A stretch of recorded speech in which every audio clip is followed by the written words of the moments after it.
Hello everyone, सभी को नमस्कार। मैं एमजिली से रवि कुमार गुप्ता आपका बहुत बहुत स्वागत करता हूं आपके अपने स्केलेटन नर्सिंग के इस ऑनलाइन प्लेटफॉर्म के ऊपर। आई होप सभी लोग आप अच्छे होंगे, आपकी तैयारियां अच्छी चल रही होंगी एग्जाम्स के रिगार्डिंग।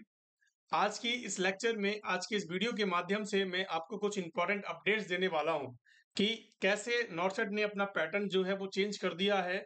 कौन कौन सी चीजें जो यहाँ पे हुए चेंज हुई हैं, एम्स ने अपनी जो चीजें चेंज करी हैं उन चीजों के बारे में अपडेट देंगे।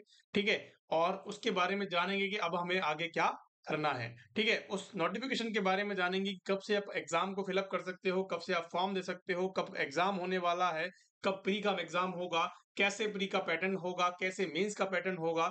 उन सब के बारे में जितनी भी बातें हैं उन सब के बारे में आज हम इस वीडियो के माध्यम से बात करेंगे।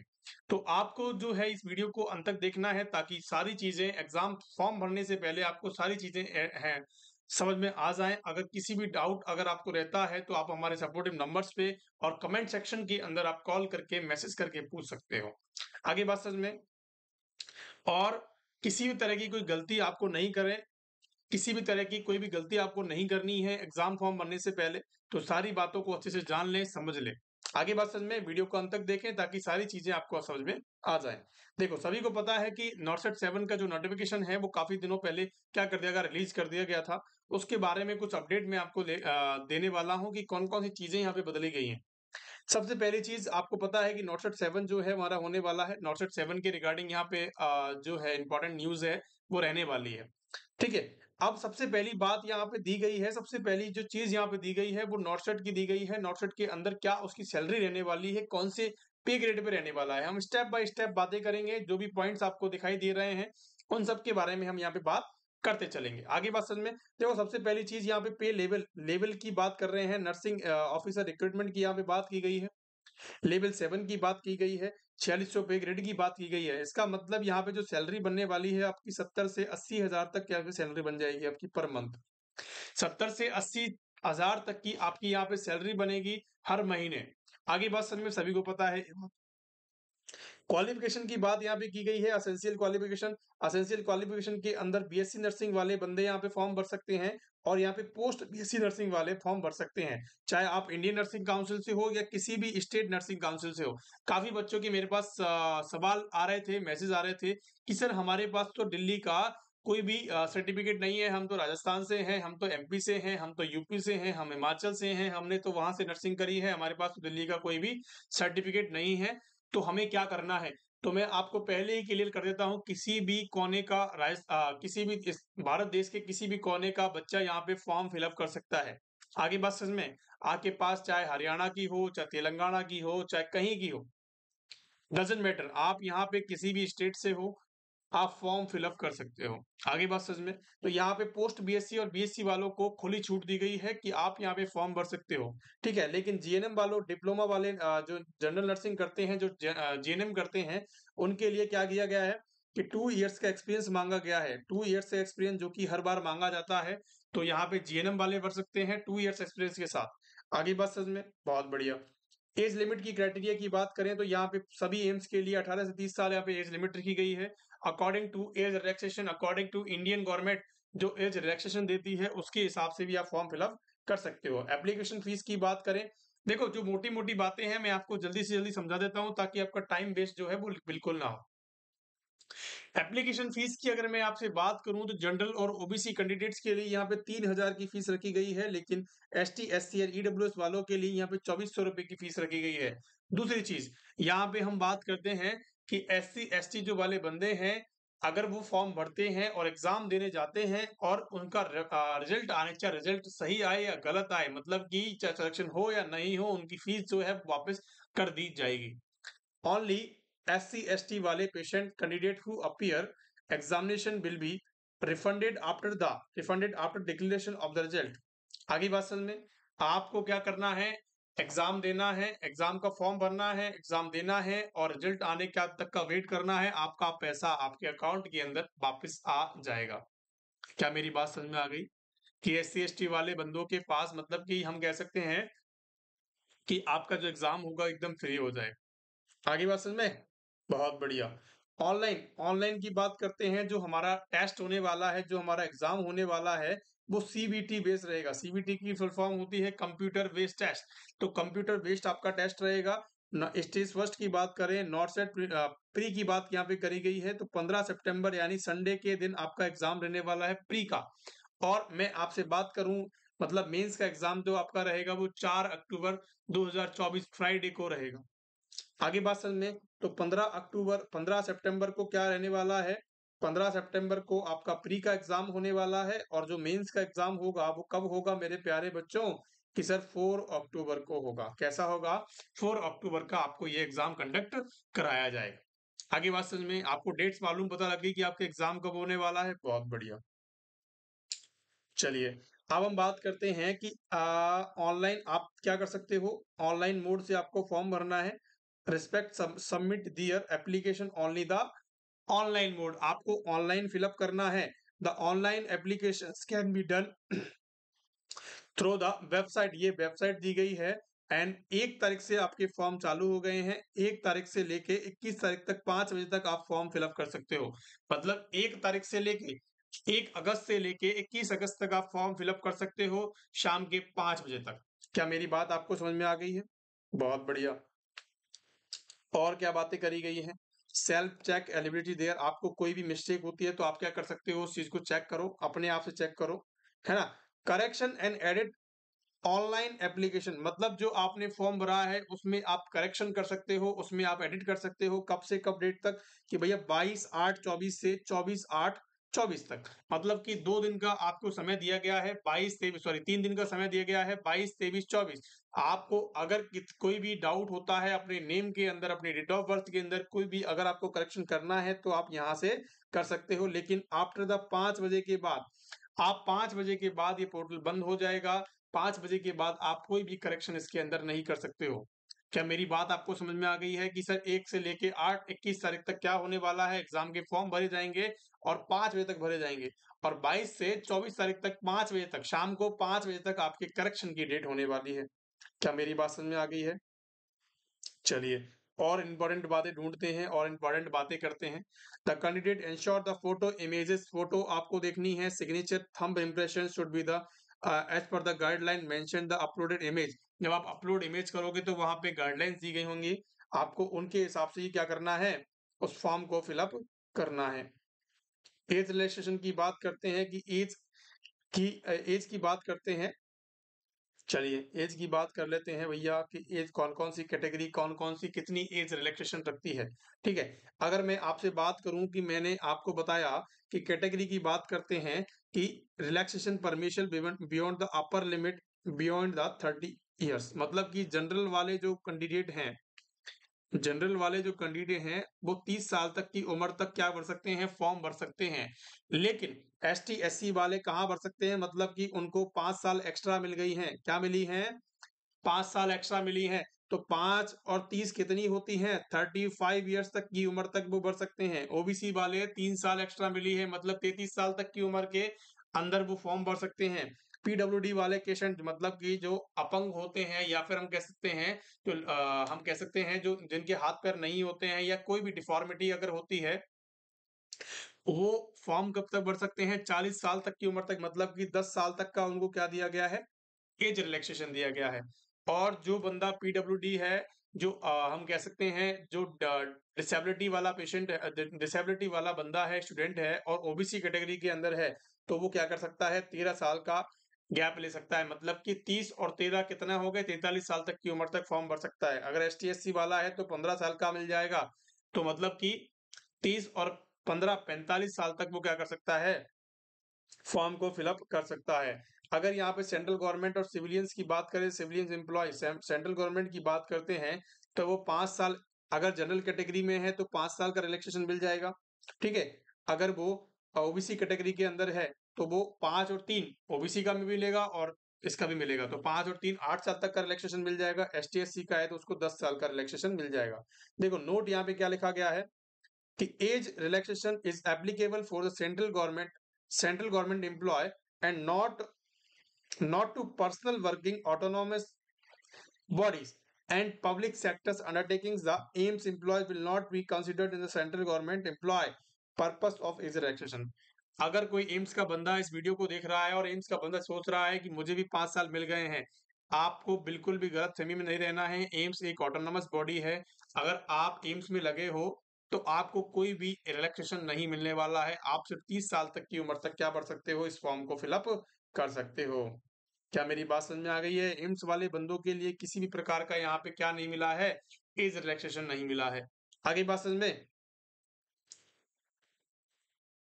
बहुत बढ़िया। आपको सर्टिफ़िकेट्स के बारे में ध्यान रखना है। आपके जो सर्टिफ़िकेट होते हैं, ओबीसी वाले सर्टिफ़िकेट्स होते हैं, ज़्यादातर ओबीसी वाले, एसटी-एससी वाले बंदे, ईडब्ल्यूएस वाले बंदे जो सर्टिफ़िकेट लगा के आगे बढ़ते हैं, उन कंडीशंस के अंदर आपको क्या करना है, जब आप फॉर्म भरते हो, तो आपको क्या करना है, आपका जो डेट होनी चाहिए, वो एक्सपायर नहीं होना चाहिए। आपको जो आप जिस डेट पे फॉर्म भर रहे हो, उस डेट तक आपका वो वैलिड होना चाहिए। आगे बात समझ में? देखो यहाँ पे लिखा है all candidates advise to obtain the required valid category certificate advance above the cancellation and condition of the stage of the recruitment process. मतलब आप जब भी फॉर्म भरते हो, आपको क्या करना है, उसका वैलिड आपको सर्टिफिकेट जमा करवाना है। आगे बात समझ में?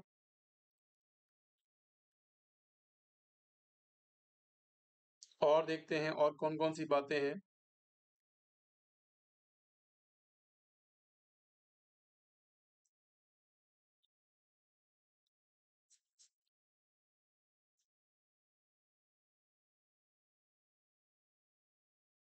ये बातें आपको समझ में आ रही है, नहीं आ रही है बच्चों? क्योंकि बहुत ज़्यादा इंपॉर्टेंट चीज़ें हैं जो मैं आपके साथ शेयर कर रहा हूँ। और देखिए, यहाँ पे देखो एग्ज़ाम का पैटर्न के बारे में बताया गया है। एग्ज़ाम के पैटर्न के बारे में यहाँ पे बताया गया है, देखेंगे pattern and scheme of examination. Scheme of examination की बात यहाँ पे करें, तो पैटर्न जो रहने वाला है, देखो चेंजेज़ जो इन्होंने करे हैं, वो पैटर्न के अंदर करे हैं। सबसे पहली बात, north side examination will be conducted in the 2 successive stage and describe below. तो फर्स्ट एक तो प्री का एग्जाम होने वाला है जो कि 15 सितंबर को होने वाला है। एक होना है मेंस का एग्जाम जो कि कब होने वाला है, 4 अक्टूबर का होने वाला है। 4 अक्टूबर को ये मेंस का एग्जाम होने वाला है। अब मैं आपसे बात करता हूं, देखो स्टेज फर्स्ट की बात करते हैं, प्री का जो एग्जाम, स्कीम ऑफ एग्जाम की बात करते हैं। The not set pre stage of the qualifying examination where the, ये क्वालिफाइंग एग्जामिनेशन है बच्चों, ध्यान रखना। And will candidate qualify and test will out the second stage के अंदर, जो भी इस बच्चे इसके अंदर क्वालिफाई होंगे वो सेकंड स्टेज के अंदर बैठेंगे।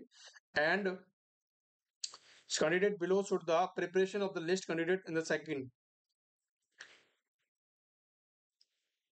इसमें क्या not set pre, not set जो प्री का एग्जाम है will not be use for deciding the merit और रैंक और फाइनल सिलेक्शन। मतलब जो प्री का एग्जाम होने वाला है वो आपका फाइनल सिलेक्शन नहीं होगा। फाइनल जो सिलेक्शन देखा जाएगा वो मेंस के अंदर देखा जाएगा। आगे बात समझ में? देखो the duration of examination 90 minutes का होने वाला है। 90 मिनट का आपका एग्जाम होने वाला है, मतलब 1.5 घंटे का आपका एग्जाम होगा। एंड 100 क्वेश्चंस होंगे। 100 क्वेश्चंस के अंदर क्या होगा, 100 मार्क्स के होंगे, 4 अल्टरनेटिव एंड ईच क्वेश्चंस क्या होगा, 20 क्वेश्चंस कैसे होंगे, 20 क्वेश्चंस कैसे होंगे बच्चों, जनरल नॉलेज के होंगे, एप्टीट्यूड्स के होंगे, 80 question related syllabus nursing course. मतलब कि 80 क्वेश्चंस कैसे होंगे आपके नर्सिंग फील्ड के होंगे, और 20 क्वेश्चंस कैसे होंगे आपके, कैसे होंगे मेरे प्यारे बच्चों, कैसे होंगे आपके जनरल अवेयरनेस के होंगे। And being essential qualification level there will be the negative marking यहाँ पे रहने वाली है, 1/3 यहाँ पे नेगेटिव मार्किंग रहने वाली है। Question paper will be divided in the 5 sections. देखो यहाँ पे जो चेंज किया है इन्होंने, ये चेंज किया है, ये वाली लाइन आप पढ़ें, question paper will be divided in the 5 section each of 18 minutes. मतलब कि आपके पास 1.5 घंटे का समय है, 90 मिनट आपको दिए गए हैं, 100 क्वेश्चन आपके पास हैं। आपको हर एक क्वेश्चन को क्या करना है, हर मतलब 20-20 के यहाँ पे स्लॉट बनाए गए हैं। मैं आपको बता देता हूँ, देखो आपके पास क्या है बच्चों, यहाँ पे 5 स्लॉट आपको बना दिए गए हैं, ठीक है। इसमें क्या होंगे, 20 क्वेश्चंस ईच में होंगे, 20 क्वेश्चंस होंगे, 20 क्वेश्चंस होंगे एक स्लॉट के अंदर। इसमें 20 होंगे, इसमें 20 होंगे, इसमें 20 होंगे, इसमें 20 होंगे, मतलब टोटल 100 क्वेश्चंस हो गए। एक 18 मिनट का है, तो कितने होंगे, 18 पंजे 90, तो टोटल 90 मिनट के आपके ये क्वेश्चन पेपर का टाइमिंग हो गया, और क्वेश्चंस होंगे 100 क्वेश्चंस। अब इसके अंदर क्या होगा, this will be the sequence of the each section involved and answer questions and assess the visible and active part to view। अब इसमें क्या होगा कि आपने सपोज दैट एक क्वेश्चन पेपर को आपने एक स्लॉट को पूरा कर लिया, तो आपका एक स्लॉट पूरा होने के बाद मतलब कि 20 मिनट के बाद 18 मिनट के बाद आपको वो स्लॉट जो है वो बंद हो जाएगा, दूसरी बार आप उसको खोल नहीं सकते। आगे बात समझ में, दूसरी बार आप उसको खोल नहीं सकते, किसी भी चेंजेस वो आप नहीं कर सकते। इस बात को ध्यान रखना, इस चीज़ का ये पैटर्न जो है वो अब चेंज कर दिया गया है। इस बात को आपको ध्यान रखना है, डीएसएसपी के अंदर भी सेम पैटर्न रहता है, डीएसएसपी के आधार पर ये पैटर्न कर दिया है उन्होंने। तो यहाँ पे जो बदलाव हुआ है वो ये हुआ है, और मेंस के अंदर कौन-कौन से बदलाव हुए हैं उसके बारे में देखते हैं। प्रिपरेशन ऑफ, अगर देखो, list of qualified candidates stage second, मतलब कि स्टेज सेकंड में जो बच्चे क्वालिफाई होंगे उनके लिए कैसे प्रिपरेशन यहाँ पे की जाएगी। Candidate qualifying per scheme of examination stage first equal to 5 times total seats, मतलब कि अगर सपोज दैट आपको 2000 सीट दी गई हैं, टोटल जो वैकेंसीज हैं 2000 हुई, सपोज दैट 2000 वैकेंसीज हुई, तो 2000 वैकेंसीज के अंदर आपको कितनी जगह, आपको कितने कैंडिडेट को क्वालिफाई किया जाएगा कि भैया 10,000, मतलब कि इंटू 5 गुना, 5 गुना यहाँ पे कैंडिडेट को क्वालिफाई किया जाएगा, मतलब कि 10,000 लोगों को क्वालिफाई यहाँ पे किया जाएगा। आगे बात समझ में, तो सोच समझ के पेपर को करना है, किसी भी नेगेटिव मार्किंग, आपको नेगेटिव मार्किंग नहीं करनी है, नेगेटिव सवालों से आपको बचना है। आगे बात समझ में, बहुत बढ़िया। All qualified PWD candidate are called, जितने भी पीडब्ल्यूडी कैंडिडेट्स होंगे उनको सबको सेकंड स्टेज में डाला जाएगा। आगे बात समझ में, all tie cases from the qualified candidate which the last candidate is the list candidate called second stage will also call the second, कोई दिक्कत नहीं है। अब हम बात करते हैं मेंस के ऊपर। जैसे कि मैंने आपको बताया, प्री का जो एग्जाम होने वाला है 5 स्लॉट्स के अंदर आपके पास क्वेश्चंस होने वाले हैं, लेकिन अब सेकंड की बात करते हैं। तो ड्यूरेशन ऑफ एग्जामिनेशन, आपका जो मेंस का एग्जाम होने वाला है वो लगभग 3 घंटे 180 मिनट का आपका एग्जाम होने वाला है। 160 क्वेश्चंस, 160 मार्क्स के यहाँ पे होने वाले हैं। देखो यहाँ पे जो बड़ा चेंजेस आपको देखने को मिला है वो ये देखने को मिला है कि मेंस का जो एग्जाम होगा वो आपको 3 घंटे का होगा, और 3 घंटे के अंदर आपको 160 क्वेश्चंस करने होंगे, ठीक है। And alternative is questions related to subject covering, सारे के सारे क्वेश्चंस कैसे होंगे, सारे के सारे क्वेश्चंस कैसे होंगे, हमारे नर्सिंग प्रोसेस के होंगे। And there will be the negative marking, यहाँ पे 1/3 आपकी नेगेटिव मार्किंग रहने वाली है, ठीक है। Question paper will be divided in 4 sections, मतलब कि 45 मिनट के आपके सेक्शंस होंगे, और एक सेक्शन के अंदर 40 क्वेश्चंस होंगे, मतलब 45 मिनट में आपको 40 क्वेश्चंस करने हैं। आगे बात समझ में, एक सेक्शन आपके पास होगा, 40 मिनट, आप 45 मिनट आपके पास होंगे और 40 क्वेश्चंस आपके पास होंगे। जैसे ही 45 मिनट खत्म होंगे वो सेक्शन क्लोज हो जाएगा, उसके बाद दूसरा 45 मिनट चालू हो जाएंगे, और क्या हो जाएगा, 40 क्वेश्चंस का वापस से आपके साथ खुल जाएगा। तो ये मेजर चेंज यहाँ पे देखने को मिला है हमें नॉर्सेट की तरफ से। देखो ये चीजें मैं मानता हूँ कि ये चीजें गलत है। आपको यहाँ पे बच्चों को क्वालिफाई करवा के, आपको यहाँ पे मैं एम से गुजार करूंगा कि यहाँ पे आपको रॉकेट नहीं बनवाना है बच्चों से, यहाँ पे कोई रॉकेट नहीं बनवाना है। इतना टफ, इतनी सिक्योरिटी आप इन चीजों को क्यों रखे हैं, क्योंकि इतना कोई इसकी जरूरत नहीं है, इतनी कोई जरूरत नहीं है। जैसे हमारा पैटर्न चलता आ रहा है उस पैटर्न पे आप ले लें, चाहे प्री मेंस कर दें, कोई इशू नहीं है, लेकिन इतनी चीजें टफ करना अच्छी बात नहीं है। देखो जो मिडिल क्लास फैमिली से बंदे हैं वो लगातार मेहनत करते हैं, जो बेचारे कुछ नंबरों से रह जाते हैं, उनके लिए मैं गिल्ट फील करता हूँ, ठीक है बच्चों। तो आपको 1 से 80 क्वेश्चन करने के बाद आपको क्या करना है, सबमिट कर देना है फॉर्म को। और देखते हैं, हाँ, यहाँ पे क्वालिफाइंग क्राइटेरिया रखा गया है। सबसे पहली बात आपको क्या करना है, the qualifying percentage marks नॉर्सेट examination will be the 50%। आपको जनरल वाले जो बंदे हैं, जनरल वाले बंदों के लिए 50% का क्राइटेरिया रखा गया है। जनरल और ईडब्ल्यूएस के लिए आपको 50% कम से कम मार्क्स लाने ही लाने हैं, मतलब 80 क्वेश्चन आपको 160 में से करेक्ट करने ही करने पड़ेंगे। आगे बात समझ में, 45 का क्राइटेरिया रखा गया है ओबीसी कैंडिडेट्स के लिए, और 40 का क्राइटेरिया रखा गया है, 40 का क्राइटेरिया रखा है एससी एसटी कैंडिडेट्स के लिए। For PWD patient, for PWD an additional 5% relaxation will be given in the respective category. आगे बात समझ में, तो आपको इन चीजों का बिल्कुल भी ध्यान रखना है, बिल्कुल ध्यान रखना है, और किसी भी चीज के अंदर मिस्टेक नहीं करनी है। अपने फॉर्म को तरीके से भरें, उस फॉर्म को जब भी फिलअप करते हो तो आपका जो सर्टिफिकेट है वो आपका वैलिड होना चाहिए एट ए टाइम। आगे बात समझ में,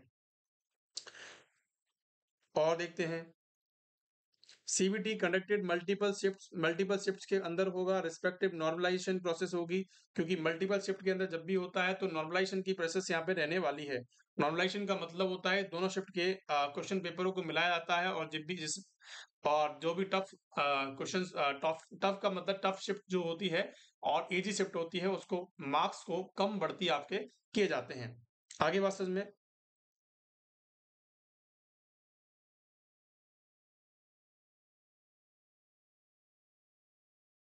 देखो, merit list qualified candidate shall be prepared based on the performance CBT. CBT के परफॉर्म पे आपकी मेरिट लिस्ट निकलने वाली है। एंड क्राइटेरिया स्टेज सेकंड, मतलब कि जो मेंस का एग्जाम होगा उसके अकॉर्डिंग ही आपकी मेरिट लिस्ट डिसाइड करेगी। आपको प्री के अंदर कोई भी प्री के हिसाब से आपको कोई भी क्वालिफिकेशन नहीं दी जाएगी, मतलब कि आपको सिलेक्शन का क्राइटेरिया नहीं दिया जाएगा। All candidates who wish to apply the recruitment force the nursing officer and above the detail required apply to NORCET examination। चलिए और बात करते हैं। देखो, मेजर जो चेंजेस आपको दिए हैं वो मैंने आपको बता दिए हैं कि इन इन चीजों का आपको ध्यान रखना है। देखो, यहाँ पे बताया गया है कि कौन कौन सी वैकेंसीज आपकी कौन कौन से एम्स के अंदर रहने वाली है, मतलब वैकेंसीज नहीं बताई गई है, लेकिन यहाँ पे एम्स के नाम रिवील कर दिए गए हैं कि आपको इन एम्स के अंदर ही वैकेंसीज रहने वाली है। एम्स बठिंडा, एम्स भुवनेश्वर के अंदर रहने वाली है, बिलासपुर, देवगढ़ एंड गोरखपुर, गुवाहाटी, जोधपुर, कल्याणी, मंगलागिरी, नागपुर, न्यू दिल्ली, पटना, रायबरेली, ऋषिकेश और विजयपुर, इन सब के लिए यहाँ पे वैकेंसीज रहने वाली है। इंपॉर्टेंट क्या कह रहा है कि fourth meeting of the CBI held on 27 July 2019, 80% seats are reserve for the females and, मतलब कि 80-20 का रेशो लगाया गया है। तो आपको बिल्कुल भी घबराना नहीं है, 80-20 का रेशो लगा हुआ है तो कोई भी घबराने वाली बात नहीं है। आगे बात समझ में, जैसे हम 20% हैं, 20% में ही अपने आप को काबिल करके दिखाएंगे, टेंशन मत लो बच्चों।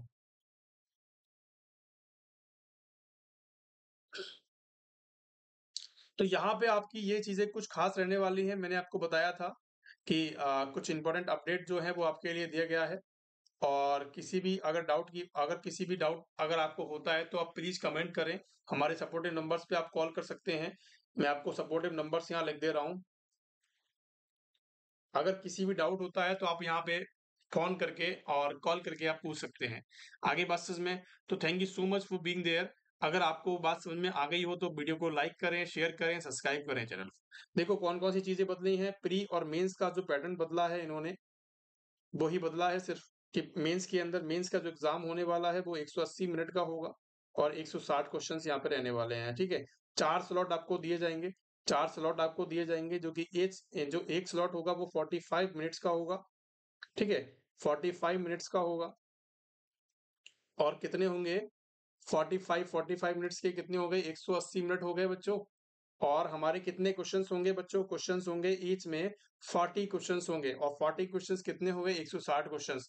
और एक पैटर्न खुलेगा, एक सपोज दैट एक खुलेगा आपके पास, ये लॉक हो जाएगा, ये लॉक हो जाएगा, फिर ये खुलेगा, फिर ये लॉक हो जाएगा, फिर ये खुलेगा, फिर ये लॉक होगा, फिर ये खुलेगा। ऐसे ही हमारा क्या है, प्री का है। प्री के अंदर आपको 5 स्लॉट दिए गए हैं, 1 2 3 4 5। इसमें क्या है, 20 मिनट्स का है, 20 क्वेश्चंस हैं, 18 मिनट्स का है, मतलब कि 18 मिनट के एक एक स्लॉट हैं और 20 क्वेश्चंस इसके अंदर दिए गए हैं। तो आपको क्या करना है, एक एक खुलेगा, एक बंद होगा। तो आपको बिल्कुल भी हताश होने की जरूरत नहीं है, जो भी पैटर्न है, जो भी किस्मत में होगा वो सब देखा जाएगा, आपको बिल्कुल हताश होने की जरूरत नहीं है। और पढ़ते रहें, आबाद रहें, इसी तरह आपको मन को बिल्कुल भी शांत रखना है। कोई परिस्थिति हो, चाहे हार नहीं माननी है, अपनी मेहनत पे विश्वास रखना है ताकि आपको इजीली चीजें कर पाए। आगे बात में, thank you so much for being there. किसी भी कोई भी समस्या होती है तो आप सपोर्टिव नंबर्स पे कॉल करें, कमेंट करके काम। Thank you so much for being there.